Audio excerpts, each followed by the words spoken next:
এই ভিডিওটিতে এমন কিছু ক্লিপ দেখানো হয়েছে যেখানে বস মেসি অনেকগুলো ফ্রি কিক পাওয়ার পরও কাজে লাগাতে পারেনি। আর লাস্টের ফ্রি কিকটা যে ছিল সেটা দেখার জন্য তাই মোটেও প্রস্তুত ছিলাম না।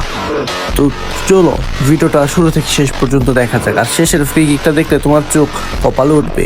এখন দেখো বস মেসির খেলা কিন্তু শুরু হয়ে গেছে। একটা গোল ফ্রি কিকে, তারপর আরেকটা গোল। মানে গোল কিপার টেরই পাচ্ছে না কোন দিক দিয়ে বল যাচ্ছে। একের পর এক ফ্রি কিক গোল দিয়ে যাচ্ছে আমাদের বস মেসি। ভিডিওটি ভালো লাগলে অবশ্যই লাইক করো, বস মেসির ফ্যান হলে অবশ্যই একটি কমেন্ট করে যাও বস মেসি। তো ফ্রি কিকগুলো উপভোগ করো, কত সুন্দর ফ্রি কিক দিচ্ছে। আর গোলকিপার তো টেরই পাচ্ছে না, ধরতেও পারছে না। একের পর এক ফ্রি কিক। প্রথমগুলো কিন্তু মিস গেছে, তারপর আর মিস যায় নাই। বস মেসির যে অসাধারণ কিন্তু ট্যালেন্ট, এই ফ্রি কিকগুলো না দেখলে বোঝার কোনো উপায় নেই। 360 ডিগ্রি ফ্রি কিক এটা, এখানে একটা 360 degree free kick. At last free কিকটা সামনে আসছে।